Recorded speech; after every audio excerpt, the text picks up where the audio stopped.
Playing now on Manx Radio, another radio replay from the archive.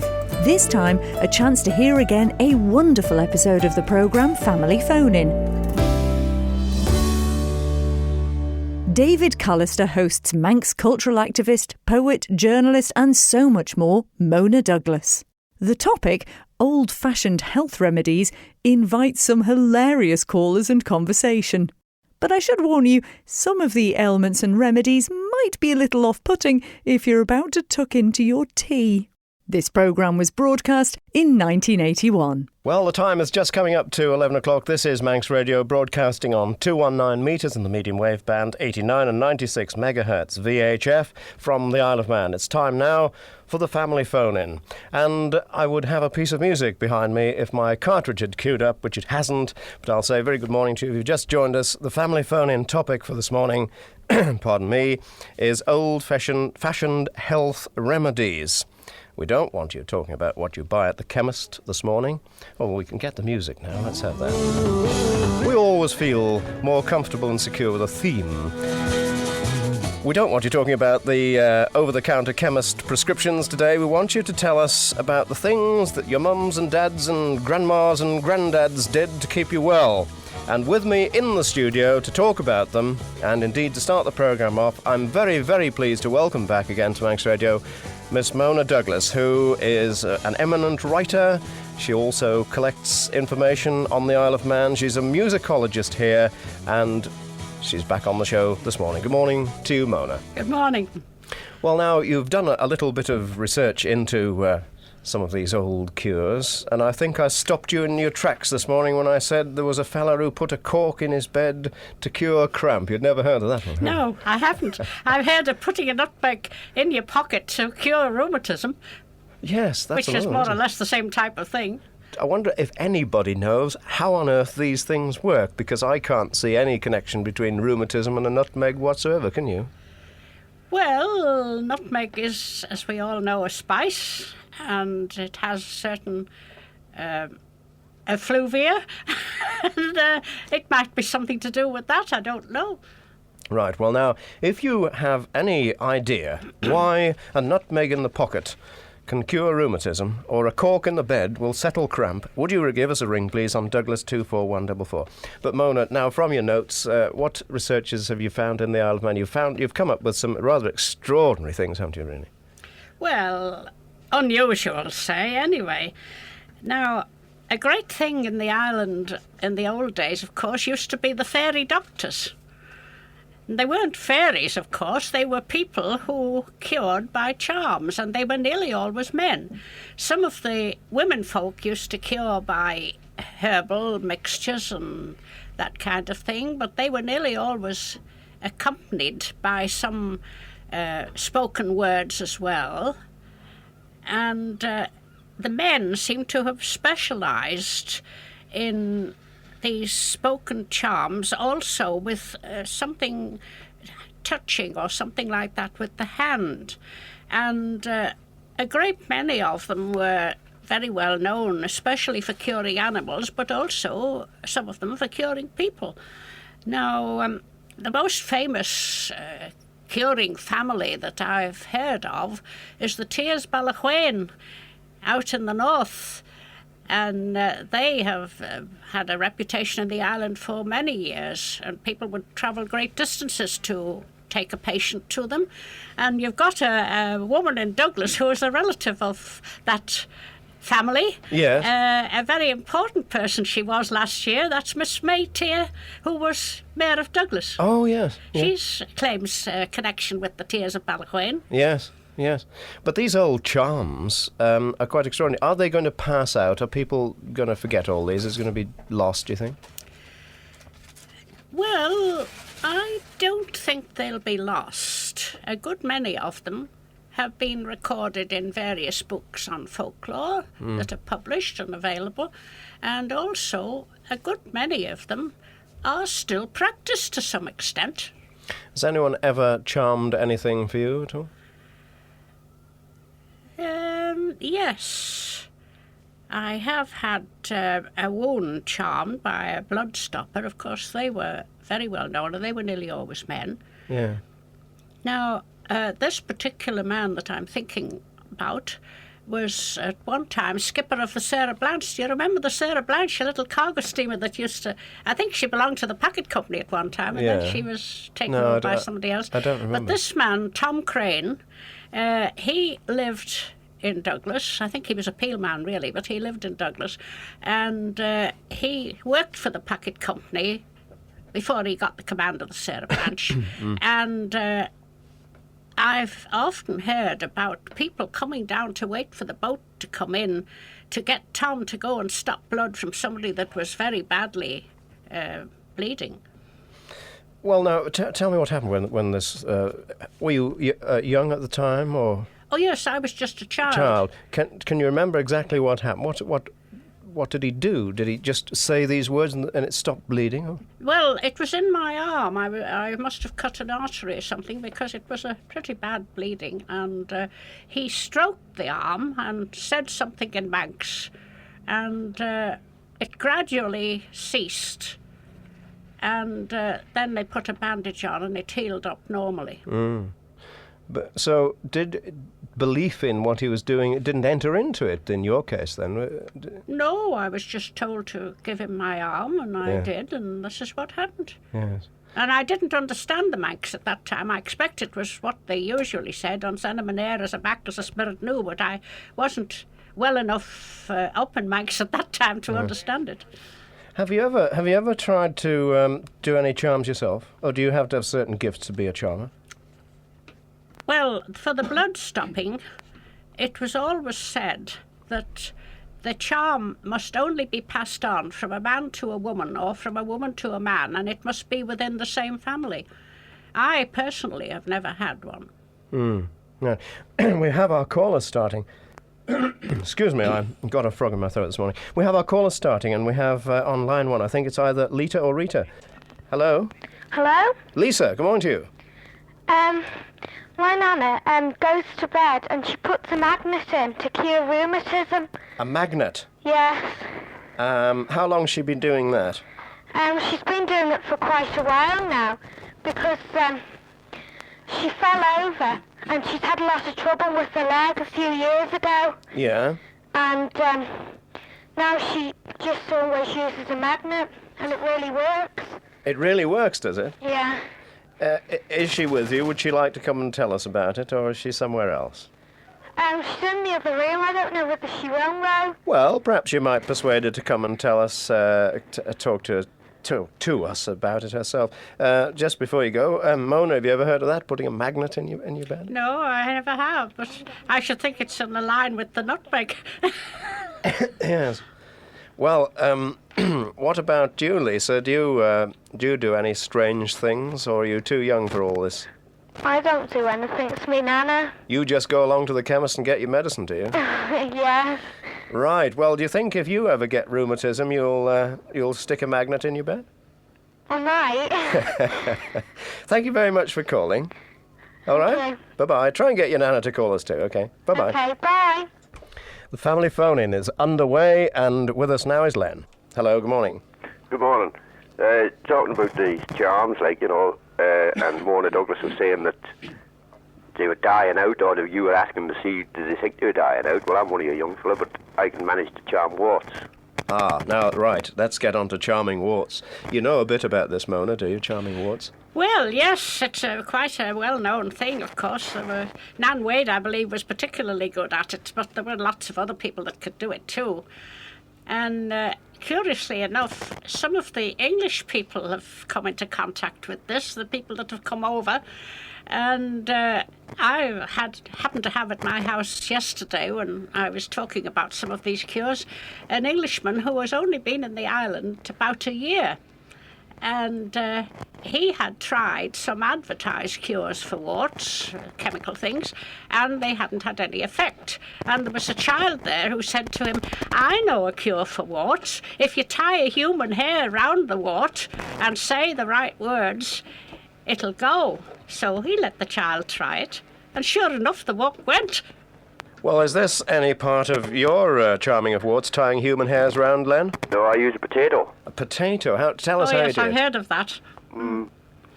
Tell us how you do it. Can you tell us? Well, You're not supposed to. Oh, you're not. I see. Oh, if it's a medical secret, we don't. Bless you. Yes, it's a medical secret, yeah. But also, my father-in-law, he was a blood stopper. He had the charge. He didn't use anything. He didn't even need to go out of the house. He just had to go in the house and tell them that somebody was bleeding bad or an animal was bleeding bad. And he'd just go off to his room on his own, and the bleeding would stop at the same time as he was in the room. What did he say? I've no idea. This was your father-in-law? My father-in-law. What was his name, Lenny? Mr. Kane. Jack? Willie, Little London. Oh, Willie Kane. Yeah. Did anybody ever sort of wonder how these gifts came about? Well, I often do myself, like. You know, how You've no explanation for it at all? No, because I've had people try the same cure as me for warts, like, you know, and it hasn't worked. Yeah. Do you cure anything else other than warts? No, just warts. You're the wart man, right. Are warts still as prevalent today as they used to be in the 30s and 40s? Oh, I would say so. Mind you, while you're on the subject, like, you see, warts and verrucas on the feet are very much the same. Are they? Yeah. Can you charm verrucas? A verruca inside, it grows in instead of growing out. Ah, can you charm verrucas out of the feet? Yeah. What, the same way as warts? Same way as warts. Really? Did you know that, Mona? There's something new, isn't it? That's something more recent, I think. Yes. You never used to hear of perucas in the old days. I think they're a modern disease. Yeah. Or trouble, whatever they call them. Well, they're more spread by, like, the public baths and that Yes, sort of thing, it's isn't it, only where people go from, around barefoot. then, from the time of having the public baths that they seem to have been Yeah. known as, by that name anyway. Warts have gone from the hands to the feet by the sound of things. Do you get emergency calls out for warts at all, Lenny? No? Not emergency calls, but Not often. The worst case I had was a chap that he'd been going to hospital and getting them cut out, like, you know, and they kept coming back on him. And he came to me in desperation, like, and he was covered in warts. I've never seen the like. Really? No. And I managed to cure him. You must be pretty good at it then. But he was the worst case that I have done. Like, you know, I've done quite a number. How long do the warts take to disappear after you say your charm? Various times, like, but usually within 2 months they're gone. Yeah? 2 months. And the thing is, there's no mark left where they've been. Do you find cases where they sort of come back to these people, or are they gone forever? Not yet. I haven't found any that's come Very back good. yet. Well, you've got a 100% success rate by the sound of things. So far. Okay, thank you very much indeed for calling us. Most interesting that, Lenny. Thank you. Right, thanks very much. Bye-bye. You're listening to a radio replay of the Family Phone-In, first broadcast in 1981.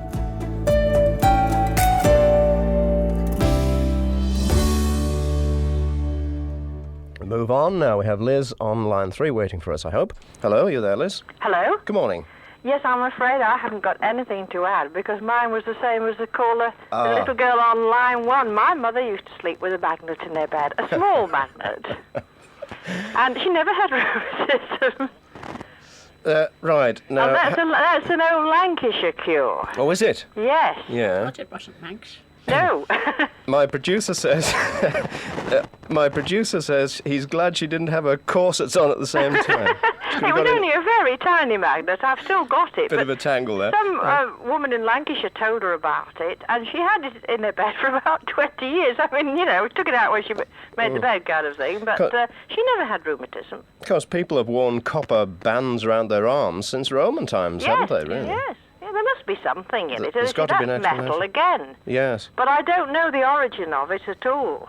And you say she did this all her life, then? Well, as far as I can remember, I mean, I can remember sort of from when I was grown up and started bed making, you know, with her, that she had this. I said, what on earth is this in your bed? You know, it's a magnet. Mrs. So-and-so told me about it.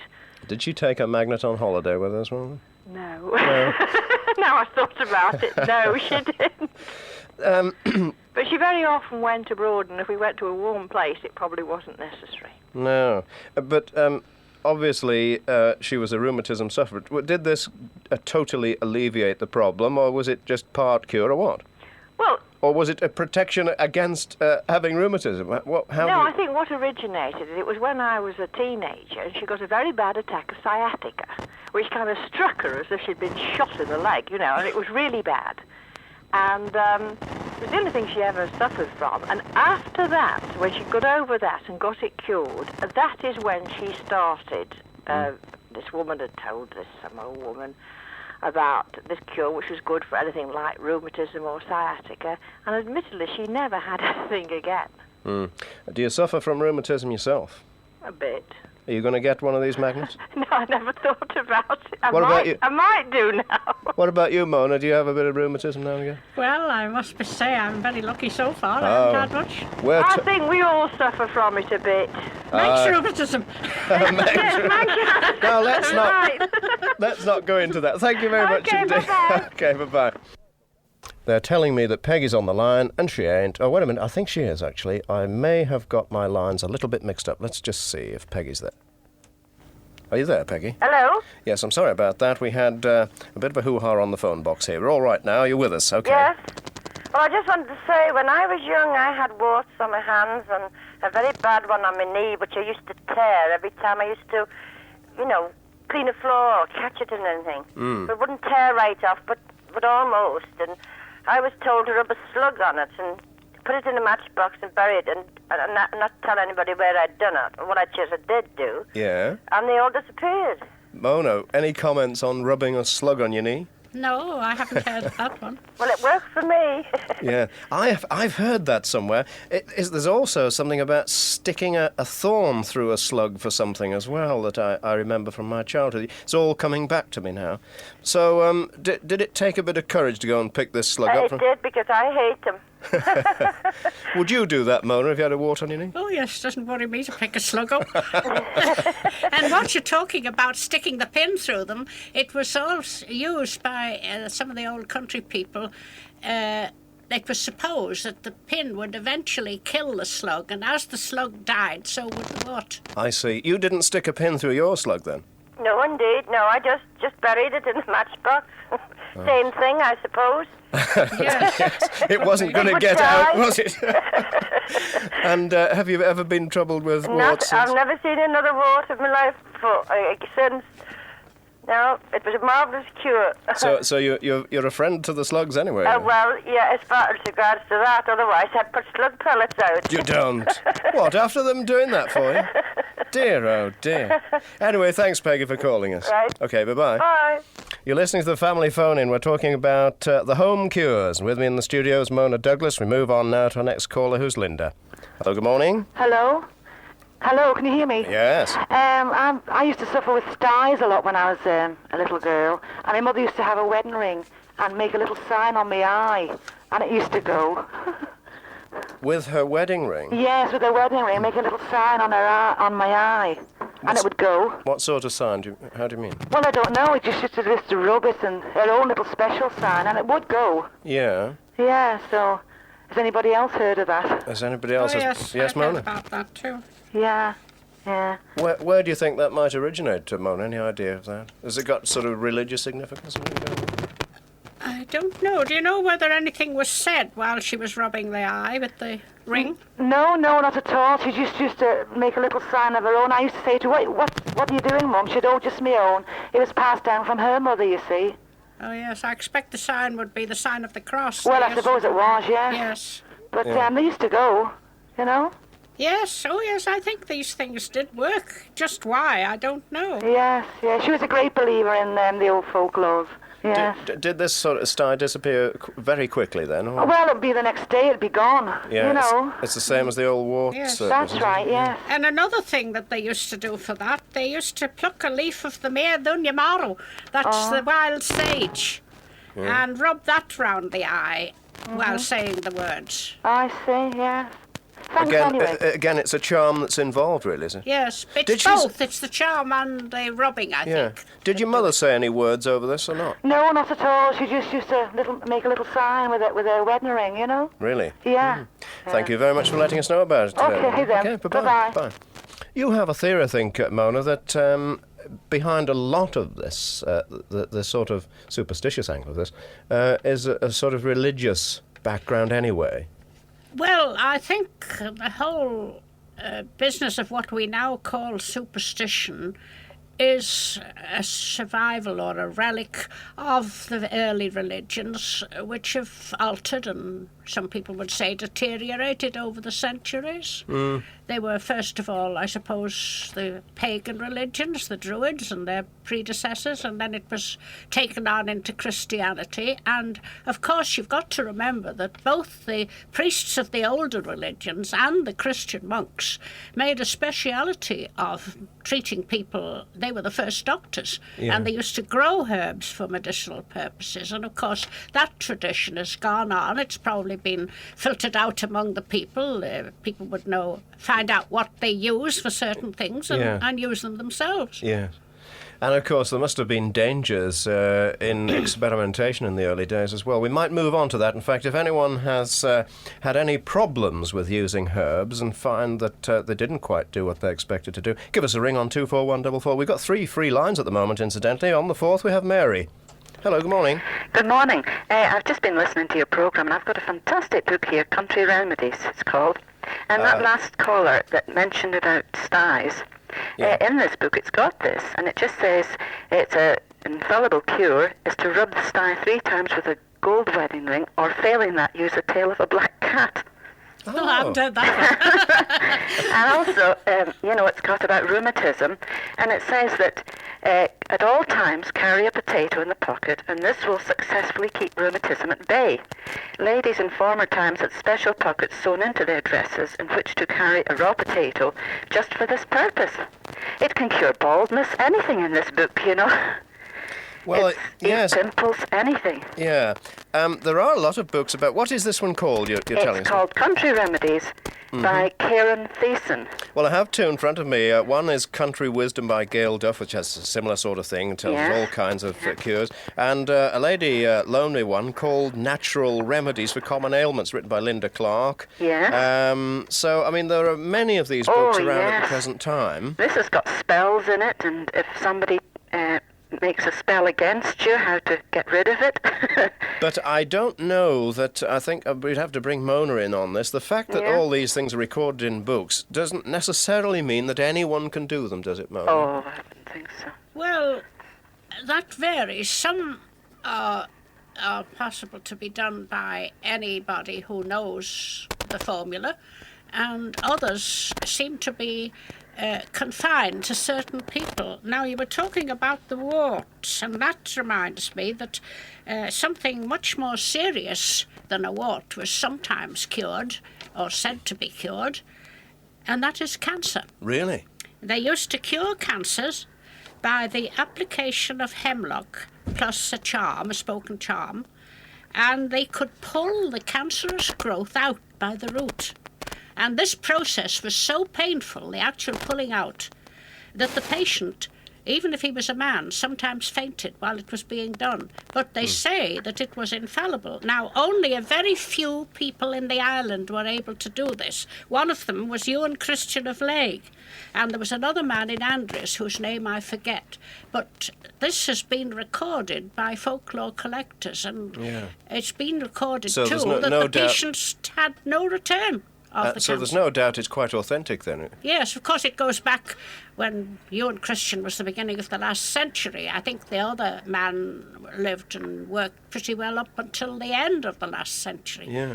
But quite a lot of people know about it in the north. Any reference to cancer in your book, Mary? No, I've been through it all, and I must admit I haven't seen anything about that. Yeah. But it's got all sorts, Yeah. Well, thank you very much for ringing us this morning. Right. Okay, Thank bye-bye you. now. Bye. Bye. You're in tune with Manx Radio and listening to the Family Phone-In, and we're talking about the old-fashioned cures this morning. With me is Mona Douglas, and someone's been on the phone to say the first spit of the morning will cure a wart. What about that one, Mona? Oh, yes, that's a well-known thing. It's sometimes combined with other things, but it is put into a lot of cures. Okay. Well, we now take our next caller on the programme, who's Jock. Hello, good morning. Morning. It was about warts.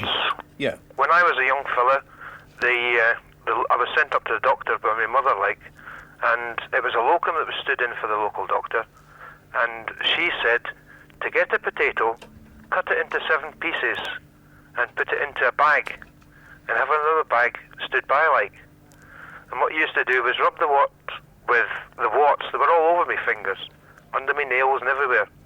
And what he used to do was rub the potato on the warts, put it into the empty bag, and at the end of the week, you'd have the empty bag would be full, like, and go and bury it. Is this what the doctor told you in the surgery? Is it? Yeah, this is what the locum told us, but not to tell the doctor, like. Now that's I a bit. don't wonder he didn't want to tell the doctor. Have you ever come across that kind of unorthodox medical practice? No, mate? I never have. I've never found the actual doctors. I don't know whether old Dr. Clegg that collected so much folklore might have winked at it, but I don't think most doctors wouldn't. Anyway, you went home and did this, presumably. Did it work for you? Well, I went and I had to bury the full bag, like, you know. Yeah. And about a week later, my mother says to me, you know, is your warts gone? And I looked and there wasn't a wart to be seen. But they were halfway in my fingernails, they were. My fingers were virtually covered with the things, like. Yeah. And they went. They and went. I've never had them back again. And what happened to the potatoes? Did they grow a few more from the stuff you buried or not? Well, I can't remember that. That was way back, that. Oh, I think a lot of these cures did work. They wouldn't have been kept so long if they hadn't. And that's where we'll have to leave the phone in for now. But don't worry, David and Mona will be back next week with more of this fabulous conversation. For now, thanks for listening.